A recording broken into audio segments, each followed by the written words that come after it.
আজ বানাবো কুনাফা।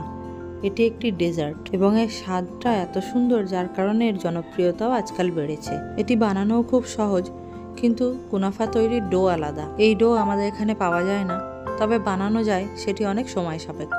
তাই আজকে আমি দেখাবো যে কিভাবে আমাদের এখানে যা অ্যাভেলেবেল তাই দিয়ে কুনাফা বানানো যায়। আজকে আমি কুনাফা বানাবো লাচ্চা সেমই দিয়ে। এই লাচ্চা সেমই দিয়ে কুনাফা বানালে টেস্টও যেমন সুন্দর হয়, তেমন চটজলদি তৈরিও হয়ে যায়। আপনারা চাইলে ভার্মিসেলি সেমই দিয়েও বানাতে পারেন। এই ভার্মিসেলি সেমই দিয়ে কিভাবে কুনাফা বানাতে হয় তার ভিডিওটাও আমার চ্যানেলে দেওয়া আছে, চাইলে দেখে নিতে পারেন। এখানে আমি সেমইগুলো সব ভেঙে নিচ্ছি। এইভাবে আপনাদেরও ভেঙে নিতে হবে, গুঁড়ো করে নিতে হবে, খুব বেশি মিহিন করবেন না তাই বলে। এবার এই গুঁড়ো করা সেমইটা সাইডে রেখে এই ধরনের প্লেট নিয়ে নেব। কুনাফা বানানোর জন্য এই ধরনের ডিপ প্লেটের প্রয়োজন। আপনারা চাইলে হাঁড়ির ঢাকাও নিয়ে নিতে পারেন। কুনাফা বানানোর জন্য এই ধরনের প্লেটই ব্যবহার করা হয়, তবে সেগুলো আরও একটু ডিপ হয়। আমাদের কাছে এইটাই অ্যাভেলেবেল আছে, আমরা এটা দিয়েই বানাবো। একটা কুনাফা বানাতে হলে আপনাকে একই রকম দুটো প্লেট ব্যবহার করতে হবে। সর্বপ্রথম এই দুটোই প্লেট আমরা অয়েল গ্রিস করে নেব। এবার যে সেমইগুলো আমরা রেডি করে রেখেছিলাম তার একটি লেয়ার দিয়ে দেবো পাতলা করে। লেয়ারটি দেওয়ার পর হাত দিয়ে খুব ভালোভাবে চেপে দিতে হবে, যাতে কোথাও না কোনো ফাঁক থেকে যায়। এবার আমি এখানে আগে থেকে কিছু পনির গ্রেট করে রেখেছি।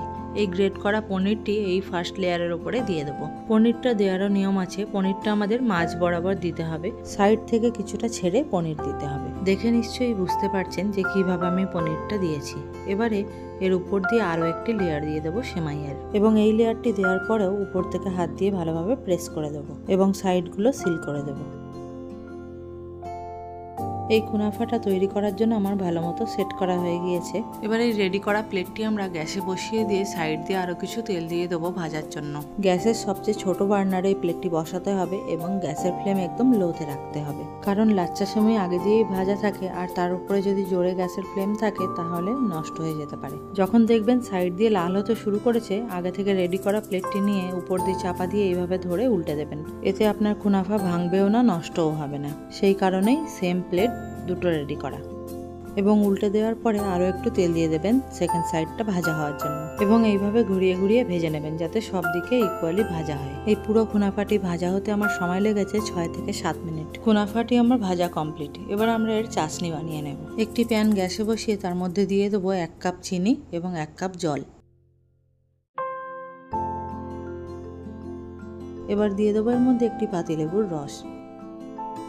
এটা কোনো একতার বা মোটা পাতলা চাশনি বানাতে হবে না। আমি যে পরিমাপটা বললাম এই পরিমাপে সমস্ত কিছু দিয়ে চিনিটা গলে গেলে নামিয়ে নিলেই তৈরি হয়ে যাবে চাশনি। এবার ভেজে রাখা কুনাফার উপরে স্বাদ এবং সৌন্দর্যের জন্য দিয়ে দেবো কিছু বাদাম কুচি, এডিবল সিলভার পেপার, এবং এর উপর থেকে দিয়ে দেবো গরম গরম চাশনি। আর তৈরি হয়ে গেল আমাদের কুনাফা। আর হাতে গোনা কয়েকদিন পরেই তো ঈদ। ঈদের সময় এরকম কুনাফা সেমই বানিয়ে ফেলুন আর বাড়ির সকলকে তাক লাগিয়ে দিন, কিংবা কোনো অকেশনের দিনে ডেজার্ট হিসেবেও রাখতে পারেন এটি।